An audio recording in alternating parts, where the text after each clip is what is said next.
ಇನ್ನು ಇತ್ತೀಚೆಗೆ ನಡೆದ ನೀಟ್ ಪ್ರಶ್ನೆ ಪತ್ರಿಕೆ ಸೋರಿಕೆಯಾಗಿದೆಯಾ ಅನ್ನುವಂಥ ಪ್ರಶ್ನೆ ವ್ಯಕ್ತವಾಗ್ತಾ ಇದೆ.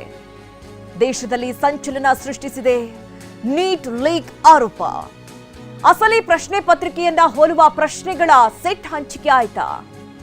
ಮೇ 3ರಂದು ದೇಶದಾದ್ಯಂತ ನೀಟ್ ಪರೀಕ್ಷೆ ನಡೆದಿತ್ತು.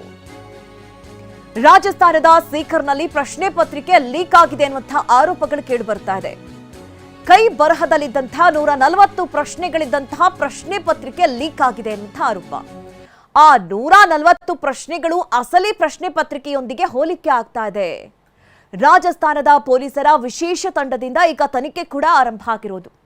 ನೋಡಿ, ಇತ್ತೀಚೆಗೆ ನಡೆದಂತಹ ನೀಟ್ ಪರೀಕ್ಷೆ ಸಾಕಷ್ಟು ವಿದ್ಯಾರ್ಥಿಗಳು ಸಾಕಷ್ಟು ಕಷ್ಟಪಟ್ಟು ಬರೆದಿರ್ತಾರೆ.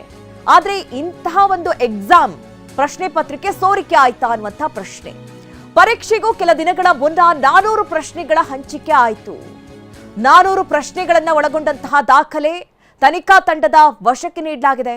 ಜೀವಶಾಸ್ತ್ರ, ರಸಾಯನಶಾಸ್ತ್ರದ 100ಕ್ಕೂ ಹೆಚ್ಚು ಪ್ರಶ್ನೆಗಳಿವು. ಪರೀಕ್ಷೆಯಲ್ಲಿ ಬಂದಂತಹ ಪರೀಕ್ಷೆಗಳಿಗೆ ಹೋಲಿಕೆ ಅನ್ನುವಂತಹ ಮಾಹಿತಿ ಕೂಡ ಸಿಗ್ತಾ ಇದೆ. ನೀಟ್ ಪ್ರಶ್ನೆ ಪತ್ರಿಕೆ ಲೀಕ್ ಆರೋಪದಲ್ಲಿ ಸಾಕಷ್ಟು ತನಿಖೆ ನಡೀತಾ ಇದೆ. 13 ಜನರನ್ನ ಸದ್ಯ ರಾಜಸ್ಥಾನ ಪೊಲೀಸರು ವಶಕ್ಕೆ ಪಡೆದುಕೊಂಡಿದ್ದಾರೆ. ರಾಜಸ್ಥಾನದ ವಿಶೇಷ ತನಿಖಾ ತಂಡದಿಂದ ತನಿಖೆ ಕೂಡ ಆಗಿತ್ತು. ಸೀಕರ್, ಡೆಹ್ರಾಡೂನ್ ಸೇರಿ ಹಲವೆಡೆ ಪೊಲೀಸರು ವಶಕ್ಕೆ ಪಡೆದು ಈಗ ವಿಚಾರಣೆಯನ್ನ ನಡೆಸ್ತಾ ಇದ್ದಾರೆ. ಈ ಬಗ್ಗೆ ಹೆಚ್ಚಿನ ಡೀಟೇಲ್ಸ್ ಅನ್ನ ನೀಡ್ತಾರೆ ನಮ್ಮ ದೆಹಲಿ ಪ್ರತಿನಿಧಿ ಮಹೇಶ್. ನೇರ ಸಂಪರ್ಕದಲ್ಲಿ ನಮ್ಮನ್ನ ಜಾಯ್ನ್ ಆಗ್ತಾ ಇದ್ದಾರೆ. ಮಹೇಶ್, ಇತ್ತೀಚೆಗೆ ನಡೆದಂತಹ ನೀಟ್ ಪರೀಕ್ಷೆಯ ಪ್ರಶ್ನೆ ಪತ್ರಿಕೆ ಸೋರಿಕೆ ಆಗಿದೆ ಅನ್ನುವಂತಹ ಒಂದಷ್ಟು ಆರೋಪಗಳು ಕೇಳಿ ಬರ್ತಾ ಇದೆ. ಈ ಬಗ್ಗೆ ತನಿಖೆ ಕೂಡ ಆರಂಭ ಆಗಿದೆ ಅನ್ನುವಂತಹ ಡೀಟೇಲ್ಸ್. ಸದ್ಯ ಯಾವ ರೀತಿ ತನಿಖೆ ನಡೀತಾ ಇದೆ, ಏನಾದರೂ ಡೀಟೇಲ್ಸ್ ಗೊತ್ತಾಗಿದೆಯಾ ಮಹೇಶ್?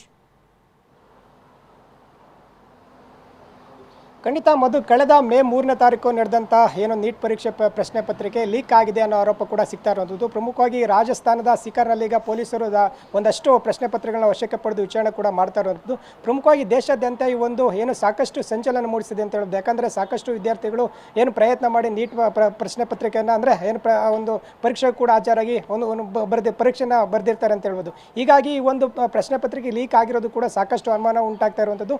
ಇದರಲ್ಲಿ ಸುಮಾರು 140 ಪ್ರಶ್ನೆಗಳಿಗೆ ಹೋಲಿಕೆ ಮಾಡುವಂಥ ಉತ್ತರಗಳು ಕೂಡ ಸಿಗ್ತಾ ಇದೆ. ಅಂದರೆ ಒಂದು ಪ್ರಶ್ನೆ ಪತ್ರಿಕೆಗಳು ಕೂಡ ಸಿಕ್ಕಿದೆ ಅನ್ನೋದು ಕೂಡ ಗೊತ್ತಾಗ್ತಾ ಇರುವಂಥದ್ದು. ಇದಕ್ಕೂ ಮೊದಲು ಅಂದರೆ ಪರೀಕ್ಷೆ ನಡೆಯುವ ಮೊದಲೇ 400 ಪ್ರಶ್ನೆಗಳ ಒಂದು ಸೆಟ್ಟನ್ನು ಹಂಚಿಕೆ ಮಾಡಿದ್ದಾರೆ ಅನ್ನೋದು ಕೂಡ ಈಗ ತನಿಖೆಯಿಂದ ಗೊತ್ತಾಗ್ತಾ ಇದೆ. ಪೊಲೀಸರು ತನಿಖೆ ಮುಂದುವರಿಸಿದಂದು ಒಟ್ಟು ಏನು ಆ ಒಂದು ಪ್ರಶ್ನೆ ಪತ್ರಿಕೆಗಳ ದಾಖಲೆಗಳನ್ನು ವಶಕ್ಕೆ ಪಡೆದು ವಿಚಾರಣೆ ಕೂಡ ಮಾಡ್ತಾ ಇರುವಂಥದ್ದು. ಈಗ ರಾಜಸ್ಥಾನದ ವಿಶೇಷ ಪೊಲೀಸ್ ತನಿಖಾ ತಂಡದಿಂದ ವಿಚಾರಣೆ ನಡೀತಾ ಇರುವಂಥದ್ದು. Madhu, Nagaraj. Okay Mahesh, thank you ನಿಮ್ಮೆಲ್ಲ ಡೀಟೇಲ್ಸ್ಗಾಗಿ.